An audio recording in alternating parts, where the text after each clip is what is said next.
All right, so at this point, I'm gonna go ahead and remove my dirty gloves. Do a quick hand sanitizer as you do anytime you take your gloves off. And we're gonna go ahead and finish opening up our central line kit. Setting aside our sanitizer and grabbing out our gloves if we're using the gloves in the kit. If not, you're just gonna set them aside with your own sterile gloves. And then we're gonna start dropping the things that we need onto the sterile field. So we're gonna start with the Statlock device.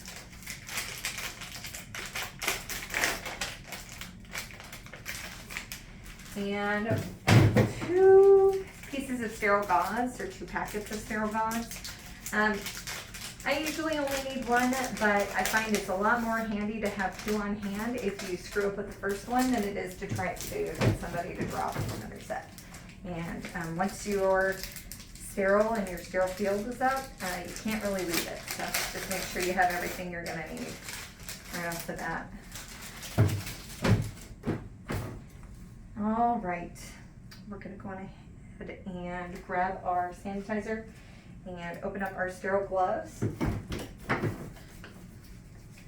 And just be really cautious with your technique as you don these, that you are only touching the dirty side with your dirty and your sterile side with your sterile. So as I don these gloves, I'm gonna grab my dirty cuff with my hand and be really cautious that I'm not touching anything on the sterile side with my bare skin. And now with my clean sterile gloves, I'm gonna go underneath the cuff and don them the rest of the way, not making contact with the dirty side with my sterile hand. And at this point, we're going to pull out some of the things that we're not gonna use. The first one is this skin prep. Both of these come with your Statlock device. Our kits, our central line dressing kits, come with a skin barrier already, so you don't need this. Our skin barrier, Cavalon, is much better. It's juicier, it's the lollipop form, so you have less risk of coming in contact with the patient's skin. So we're not gonna use this. And it also comes with this little tape strip. I think this is well intentioned by the manufacturer to help you secure your PICC line while you're changing the dressing, but unfortunately, you're sterile, so you can't really use it. Also, we have a way around that I think is much better. So we're not gonna use this either. Set it off to the side. We are gonna go ahead and open up our skin prep so that it's ready for us when we wanna use it. I just kind of set it on top of my packaging. And at this point, we're going to grab our gauze and our first floor prep using both hands. With your sterile gauze, you're going to use this to secure your PICC line. It's really, really important to remember that when you grab the PICC line and touch the patient's skin with this, it is no longer sterile. So once you've grabbed it, you can't maneuver it, you can't adjust it very much. You have limited wiggle room with this. So just be thoughtful as you grab the PICC that it's the place that you want to hold it. So I'm going to go on ahead and grab with my gauze, and we're going to start cleaning. So our first floor prep is just to get away any debris. If you have any blood on here, dried blood, old stat seal, if there's a bunch of tape residue, you're going to use this to work all of that off. And you can see with my left hand where my gauze is, I'm using that to stabilize my PICC as I scrub. So we're just going to make sure that all of that old residue is off. Once that residue is gone, we're going to go on ahead and pop our second floor prep. And this is where your 30 seconds of scrub time starts. Making sure that you use this cross hash pattern over the insertion site. And you're going to make sure that you scrub for a full 30 seconds, getting both around, above, underneath your PICC line, and scrubbing the PICC line itself. Why 30 seconds? Floor prep has 2 parts to it, 2 components. The first one is alcohol, which sanitizes and cleanses the skin on the surface level, but the chlorhexidine portion is what penetrates deeper into the skin, and it allows you to really penetrate into those deeper layers and gives it the 48 hours of antimicrobial resistance. Once that scrub time is up, once you've gotten your 30 seconds of scrub time, you're gonna wait, and you're gonna wait for a whole 2.5 minutes. And this 2.5 minute wait time is uber important because it's the time that that antimicrobial resistance is settling into the skin. If you don't allow this drying time, not only are you robbing your patient of that antimicrobial resistance for up to 48 hours, you are also at risk of placing your dressing over wet CHG, and this is known to cause skin reactions in a number of patients. We see a lot of chlorhexidine allergies that are actually just, tape placed over wet chlorhexidine, and you get this gnarly skin reaction from it. It also itches like crazy. So just make sure that this is totally dry before you move on to the next step. For the sake of brevity, we are going to go ahead and move on. We're going to pretend that our 2.5 minutes has passed, and we're going to grab our Lollipop Skin Prep Cavalon Barrier. So we're going to maneuver this around the PICC line, not actually coming in contact with the site, but making sure that we go underneath the PICC wings, because that's where our Statlock is going to be. This Cavalon Skin Barrier actually creates like a film on the patient's skin.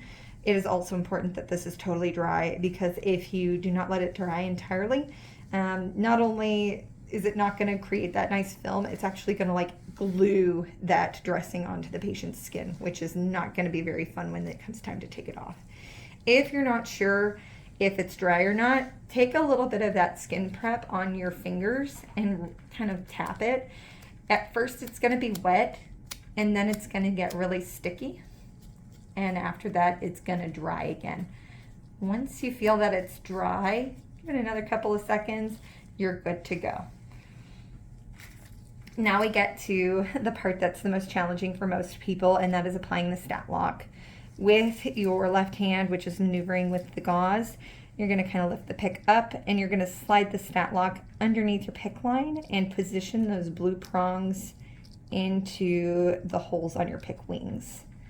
Once those are in place, you are going to snap the wings over top of them, and that's going to stabilize it. And here comes number 2. And you can see this part is the most challenging to do without breaking sterility. So at this point, I'm going to let go of my gauze, except for the ways that I've gotten it caught. Here we go. And we are going to pull these wings, applying it to the patient, making sure that it's in the right position for us. This is the part where you're most likely to do 2 things. You're very likely to pull the PICC back. Again, it's super important that you do not push it forward into the patient. If you do pull it back, just leave it out. If you pull back by more than 1/2 centimeter, let your provider or your vascular access team know, because we may want to do an x-ray to make sure that it's still sitting in the distal SVC where it's supposed to be. Yeah, if you do try to push it back in, you are at big risk of introducing new microbes to the bloodstream, and that's a big CLABSI risk. So just don't risk it. It's much better for this to be mid SVC rather than distal SVC, and certainly rather than give patient a CLABSI. Also, you might have noticed as I applied my wings, I touched the surface of the bed. So I'm going to go ahead and change gloves. If you have a patient that's good at positioning, better than Manny the mannequin here, you may be able to do that without touching anything else and having any breaches in sterility, or if you have an extra friend. I'm not that lucky, so I'm going to go on ahead and change out my gloves, and that's why I have 2 pairs. We're going to sanitize our hands and grab our next set of gloves.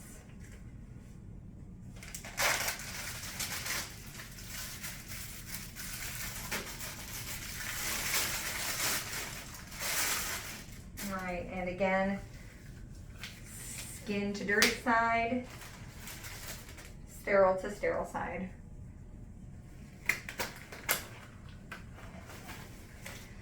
Now I'm good to apply my dressing. I'm obviously going to make sure that my Statlock is in place, and we are going to center the CHG pad over the insertion site. You don't want it too high, you don't want it too low, you want it right over the middle, so that that insertion site is centered in that CHG patch, and we can really make sure that it's got the peak antimicrobial resistance where that insertion site is. We're going to secure the shirt part of our dressing around on the patient, and we're going to remove these little paper films, applying a gentle pressure with one finger as we go around the dressing. This is actually going to help those edges adhere to the patient. So you kind of apply a gentle pressure, and it's going to keep those edges from peeling up hopefully later on. So as much as your patient tolerates. Now that the shirt's applied, we're going to apply our pants portion right underneath where the line comes out. In some patients, if they have a really long external length, you may find that your Statlock is outside of the dressing. This is perfectly acceptable and totally fine. If it's in a weird spot, you can try kind of curving it around, and usually that's enough to kind of center it underneath the dressing. And if you are not sure how to do that, or if you're uncertain, you're always welcome to call that. Last but not least, we are going to date and initial our belt strip. So we're going to write the date and my initials. And we're going to place that belt strip right over the top where the shirt and pants meet, and that's really going to make that nice seal. And as a last pro tip, I'm going to take my Cavalon Skin Barrier Lollipop, and I'm actually going to run it around the edge of the dressing.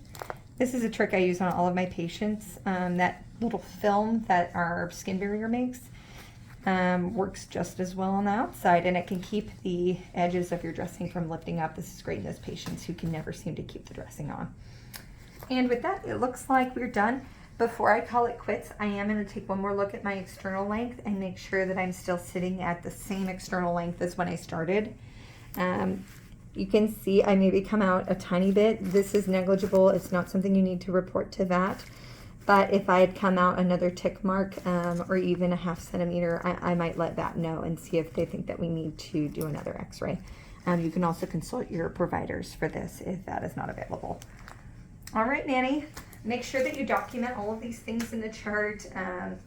You know, if you're changing a dressing early, reason that you are changing the dressing early, as well as external length. These are 2 new expectations, so I want to stress those. And then, of course, that you've got a new dressing and a new securement device on. Thanks, Nanny. Looks like we're done.